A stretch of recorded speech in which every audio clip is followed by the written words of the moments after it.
ஏரல் ஆரம்ப சுகாதார நிலையமே வெள்ளத்தில் மூழ்கியது. மருத்துவர்களும் இல்லை, மின்சாரமும் இல்லை.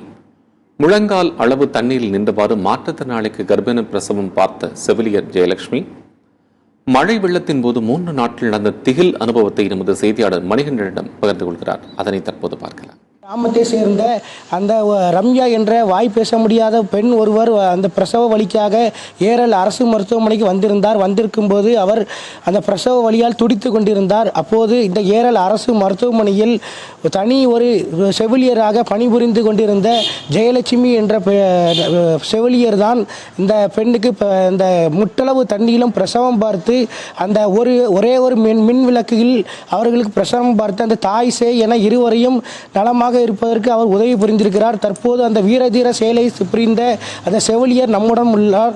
அந்த செவிலியரிடம் இது குறித்து கேட்கலாம். உள்ள சூழ்நிலையில் மருத்துவர்களுமே பணிக்கு வர முடியல. ஏன்னா வெள்ளங்கிறனால அந்த டிராவல் எதுவுமே பண்ண முடியாதனால வர முடியலை. இல்லைன்னா இங்கே டாக்டர்ஸ் எல்லாம் இருந்திருப்பாங்க. அப்போதைக்கு அந்த பெண் அந்த கர்ப்பிணி ரம்யாங்கிறவங்க பிரசவ வழியில் வந்தாங்க. பிரசவத்தில் வந்தாங்கன்னா அவங்க வாய் பேச முடியாதவங்க, ஒரு காது கேட்காதவங்க அப்படி வந்தாங்க. அவங்க ஒரு மதியம் 2 மணி அளவில் அந்த கர்ப்பிணி பெண் வந்தாங்க. அவங்க வரும்போதே அவங்க ஊர் பக்கம் இருந்து இங்கே கிராஸ் பண்ண முடியாத அளவுக்கு வெள்ளம் வந்திருக்கு. அதாவது கிட்டத்தட்ட அந்த சூளவாய்க்கால்ங்கிற ஊரில் இருந்து இந்த பக்கம் கிராஸ் பண்ண முடியாத அளவுக்கு அங்கே அந்த மதிய நேரத்திலேயே அந்த வெள்ளம் அடிச்சுட்டு வந்திருக்கு. அவங்க இந்த பெண் பிரசவ வழியில் இருந்ததுனால அவங்களுடைய மாமா இந்த பெண்ணை தூக்கிக்கிட்டே இங்கே மருத்துவமனைக்கு சேர்த்தாங்க. அப்போ நாங்கள் அவங்கள பரிசோதிச்சுட்டு அவங்க ஒரு ஹை ரிஸ்க் மதர், அதனால் ஹையர் சென்டருக்கு தான் ரெஃபர் பண்ணணும் அப்படின்னு சொல்லிட்டு நாங்கள் இருந்தோம். என்னென்னா இந்த இன்ஃபர்மேஷனை எங்களுடைய மருத்துவர்கள்ட்டையும் தெரிவிக்க முடியாத அளவுக்கு அந்த அன்றைய நிலையில் இங்கே இந்த ஏரியா ஃபுல்லாமே நெட்டெல்லாம் கட்டு, அதனால் ஃபோன் எதுவுமே பேச முடியலை. எங்கள் மருத்துவருக்கும் அதனால தான் தெரிவிக்க முடியலை. இருந்தாலும் அதுக்கப்புறம் நாங்கள் ரெஃபர் பண்ணுறதுக்கு 108 இந்த மாதிரி எந்த இதுவுமே அன்னைக்கு நிலைமையில் கிடைக்கல. ஏன்னா வெள்ளம் இழுத்துட்டு போகிறதுனால எதுவுமே வர முடியலை. இந்த சூழ்நிலையில் முடிஞ்ச அளவு அவங்கக்கிட்டையுமே அதனுடைய கர்ப்பிணியோட கைரிஸ்கெல்லாம் விவரமாக அவங்கக்கிட்டையும் எடுத்து கூறிட்டு முடிஞ்ச அளவு நம்ம பார்க்க முடிஞ்ச அளவு எங்களால் முடிஞ்ச அளவு நாங்கள் பார்க்கோம் அப்படின்னு சொல்லி தான் சொல்லிட்டு இருந்தேன். இதில் என்னென்னா அவங்களுடைய அம்மாவும் அவங்க அத்தையுமே வெள்ளத்தில் அந்த சூளவாய்க்காலுக்கு அந்த பக்கம் மாட்டிக்கிட்டாங்க. பேஷண்ட் 2 மணிக்கு தான் வந்தாங்க. அவங்க வெள்ளத்தில் இழுத்துட்டு போய் அதுக்கப்புறம் நிறைய பேர் சேர்ந்து காப்பாற்றி திருப்பி ஈரத்தோட தண்ணியில் சதசதான் நனைஞ்சு ஒரு 4-4:30 தான் அவங்களுடைய அம்மாவும் அத்தையுமே வந்தாங்க. வந்ததுக்கப்புறம் அவங்கக்கிட்டையும் சொல்லிட்டு முடிஞ்ச அளவு எங்களால் முடிஞ்ச அளவு நாங்கள் என்ன பண்ண முடியுமோ அதெல்லாம் பண்ணுறோமோ அப்படின்னு சொல்லிட்டு தான் அவங்கள அட்மிஷனில் வச்சுருந்தோம். கிட்டத்தட்ட ஒரு 5 மணிக்கு மேலே வெள்ளம் வேகமாக வர ஆரம்பிச்சிருச்சு. அதுக்கு முன்னாடி எங்களுடைய ஹாஸ்பிட்டலுக்கு உள்ள அந்த அளவுக்கு வேகமாக வரலை. 5-5:30 தண்ணி ஓபிக்குள்ளேயே அதாவது புறநோயாளிகள் பதிலாக அதிகமாக வெள்ளம் வர ஆரம்பிச்சிருச்சு. அதனால நாங்கள் அந்த கர்ப்பிணியை பிரசவரையிலேயே பாதுகாப்பாக வச்சுருந்தோம். பிரசவரைக்குள்ளே தண்ணி வராதுங்கிற நிலைமையில நாங்கள் வச்சுருந்தோம்.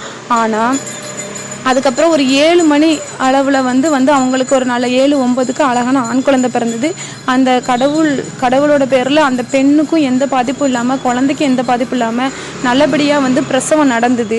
அந்த நேரத்தில் யூபிஎஸ் லைட்டே ஒன்று தான் எரிஞ்சுது. ஏன்னா மற்ற இடத்துலலாம் அந்த யூபிஎஸ் கரண்ட்டு கூட கிடையாது. ஏன்னா முந்தின நாளே கரண்ட்டுங்கிறனால அதுவும் கட் ஆகிட்டு டெலிவரி பார்த்து அவங்களுக்கு நல்லபடியாக அவங்களுக்கு செய்ய வேண்டிய எல்லா கேரும் கொடுத்து அந்த மதரை பிரசவத்துடைய பின் கவனிப்பு அறைக்கு நாங்கள் ஷிஃப்ட் பண்ணோம். அப்போ வரைக்கும் கொஞ்சம் கரண்ட் இருந்தது. ஷிஃப்ட் பண்ணி அந்த குழந்தையெல்லாம் கொடுக்கும்போது அதை ரொம்ப தண்ணி வந்துருச்சு. எங்களோட யூபிஎஸ்க்கு மேலேயே தண்ணி வந்தது. அந்த கரண்ட்டும் கட் ஆகிட்டு பிரசவம் பார்க்குறதுக்கு முன்னாடி அந்த அறையில் தண்ணி இல்லாமல் இருந்தது. பிரசவம் பார்க்க ஸ்டார்ட் பண்ணும்போது எங்களுடைய கணுக்கால் கொஞ்சம் கொஞ்சமாக தண்ணியில் நனைஞ்சிட்டு கிட்டத்தட்ட பிரசவம் நடந்துட்டு இருக்கும்போது முட்டளவு தண்ணியில் நின்று தான் நாங்களே பிரசவம் பார்த்தோம். இதில் பிரசவமான அந்த கர்ப்பிணிக்கு எந்த பாதிப்பும் வந்துடக்கூடாது அப்படின்னு சொல்லிட்டு நினச்சிக்கிட்டே தான் அவங்கள பார்த்தோம். முடிஞ்ச அளவு எங்களால் எவ்வளோ பாதுகாப்பு கொடுக்க முடியுமோ அந்த அளவுக்கு பாதுகாப்பு கொடுத்து அவங்கள நல்லபடியாக ஒரு பெட்டுக்கு சிட் பண்ணி அவங்களுக்கு நல்ல பெட்ஷீட்டெல்லாம் கொடுத்து அவங்கள நல்லா போற்றி வைக்க சொன்னோம். அது மாதிரி குழந்தையுமே நல்லா சுற்றி வைக்க சொன்னோம். என்னென்னா அவங்க வெள்ளத்தில் வந்ததுனால அவங்க அந்த கர்ப்பிணியோட நோட்டில் இருந்து துணி எதுவுமே அவங்க எடுத்துகிட்டு வரலை. அதனால் எங்ககிட்ட இருந்த ஒவ்வொரு பொருளையும் கொடுத்து அவங்களை எவ்வளோ பாதுகாப்பாக வைக்க முடியுமோ அதெல்லாம் வச்சு அவங்க அந்த அளவுக்கு நாங்கள் வச்சுருந்தோம். அதுக்கப்புறம் அன்றைக்கி நைட்டு இரவு ஆக ஆக அந்த தண்ணியோட மட்டம் கூடிக்கிட்டே இருந்தது. தண்ணியோட வேகமும் கூடிக்கிட்டே இருந்தது. அப்போ முடிஞ்ச அளவு அவங்கள அவங்கள ஒரு பெட்டில் வச்சு அதுக்கு நாங்கள் பெட்டில் வச்சு பாதுகாப்பாக பார்த்துக்கிட்டு இருந்தோம். ஒவ்வொரு நேரமும் எங்களுடைய செல்லில் கொஞ்சம் சார்ஜ் தான் இருந்தது. அந்த செல்லு வெளிச்சத்தில் அவங்கள வந்து எப்படி இருக்காங்க, ஒவ்வொரு நிமிஷமும் அந்த குழந்தை எப்படி இருக்குது, நல்லா இருக்கா என்னன்னு அன்றைக்கி இரவு முழுக்க உட்காந்து கவனிச்சுக்கிட்டே தான் இருந்தோம். அன்றைக்கி வந்து அந்த பெண்ணும் நான் இரவு சாப்பிடலை, மத்தியானமும் சாப்பிடலையா, நாங்களும் அன்றைக்கி உணவு சாப்பிடலை. ஏன்னா தண்ணி வந்துருச்சு, எதுவுமே பண்ண முடியாது. அப்படி இருக்கும்போது இப்படியே பார்த்துட்டு இருந்தோம். அதுக்கப்புறம் அன்றைக்கி விடியும் போது வந்து தண்ணியோட மட்டம் கொஞ்சம் குறைஞ்சிது. ஆனால் தண்ணியோட வேகமோ எதுவுமே குறையலை. திங்கள் செவ்வாய் 2 நாளுமே நாங்கள் அந்த தண்ணிக்குள்ளே தான் இருந்தோம். அந்த பெட்டிலே இருந்து அவங்கள கீழே இறங்க விடாமல் அந்த குழந்தையும் தாயும் பாதுகாப்பாக எவ்வளோ பாதுகாக்க முடியுமோ எங்களால் என்ன பண்ண முடியுமோ அதெல்லாம் பார்த்து வச்சுருந்தோம். அப்போ வந்து அவங்களுக்கும் உணவு கொடுக்க முடியலை, நாங்களும் உணவு இருந்தலை, தண்ணி கூட இல்லை, கிடைக்காத சூழ்நிலை தான் இருந்தோம். பாத்ரூமில் வந்து தண்ணியை பிடிச்சி குடிச்சிருந்தோம். அவங்களுக்கும் அதை தான் குடிக்கிறது கொடுத்தோம், வேறு வழி இல்லை. தண்ணி இல்லாமல் எத்தனை வாட்டி எவ்வளோ நேரம் இருக்க முடியுங்கிறதுனால. அதுக்கப்புறம் கர்ப்பிணிகளுக்கு வைக்கிற அந்த நியூட்ரிஷன் கிட்டு வந்து எங்களுடைய பொருளெல்லாம் அடிச்சுட்டு போகும்போது அதுவும் வந்து தான் அதை எடுத்து அதில் உள்ள ப்ரோட்டீன் பவுடரை கொடுத்து அதில் உள்ள பேரிச்சம்பழம் அதில் உள்ள திங்ஸ் எல்லாம் கொடுத்து அவங்களுக்கு கொடுத்து முடிஞ்ச அளவு எவ்வளோ சேவ் பண்ண முடியுமோ அந்த அளவுக்கு சேவ் பண்ணணும். அதுக்கப்புறம் இப்படியே மதியானமும் கடந்தது. தண்ணிக்குள்ளேயே தான் நாங்கள் இருந்தோம். ஆனால் அந்த பேஷண்ட்டை மட்டும் கீழே இறக்கவே இல்லை. ஏன்னா அவ்வளோ தண்ணியும் சில்னஸாக இருந்தது, வெள்ளமும் வேகமாக போய்கிட்டு இருந்தது. யாருக்கும் எந்த பாதிப்பும் வராத அளவுக்கு பாதுகாப்பாக வச்சுட்டு இருந்தோம். திருப்பி எதிர்த்தாப்பில் உள்ள ஒரு கடைக்காரனை தான் எங்களுக்கு உணவு, அவங்க வீட்டுக்கு சமைச்ச உணவை கொண்டு வந்து எங்களுக்கு கொடுத்தாங்க. அது அந்த நோயை அந்த கர்ப்பிணிக்கும் கொடுத்து அவங்களுடைய அட்டண்டருக்கும் கொடுத்து எல்லாருமே நாங்கள் ஷேர் பண்ணி சாப்பிட்டோம். அன்னைக்கு இரவு இப்படியே முடிஞ்சது. அதுவும் மறுபடியும் இரவு வந்தோன்னே கரண்ட் இல்லை. இதே மாதிரி நாங்கள் மறுபடியும் அதே பெட்டில் இருந்து அவங்கள எவ்வளோ கவனிக்க முடியுமோ 2 நாள் தூக்கம் இல்லாமல் ஏதோ ஓரளவுக்கு உணவு சாப்பிட்டு அந்த மாதிரி கவனிச்சுட்டு இருந்தோம். புதன்கிழமை தான் தண்ணியோட மட்டமே கொஞ்சம் குறைஞ்சிது.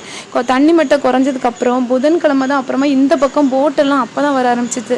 முடிஞ்ச அளவு அவங்களை எவ்வளோ பாதுகாக்க முடிஞ்சு எங்களால் முடிஞ்ச மருத்துவ உதவிகள்லாம் செஞ்சு புதன்கிழமை போட்டு வந்தது. அப்புறம் அவங்கள அந்த ஆட்டோவில் ஏற்றி போட்டில் ஏற்றி அவங்கள சேவ் பண்ணி அங்கே வீட்டுக்கு அனுப்பி வச்சோம். அந்த தாய் செய்யும் நல்லது இருவருக்கும் சேர்த்து பிரசவம் பார்த்து தற்போது அந்த தாய் நலமுடன் உள்ளார். அந்த தாய்க்கு ஒரு அழகான ஆண் குழந்தை பிறந்துள்ளது. இந்த மாதிரியான ஒரு வீரதீர செயல்களை செய்திருந்த அந்த செவிலியருக்கு நமது சத்தியம் தொலைக்காட்சியின் சார்பில் வாழ்த்துக்களை தெரிவித்து வருகிறோம்.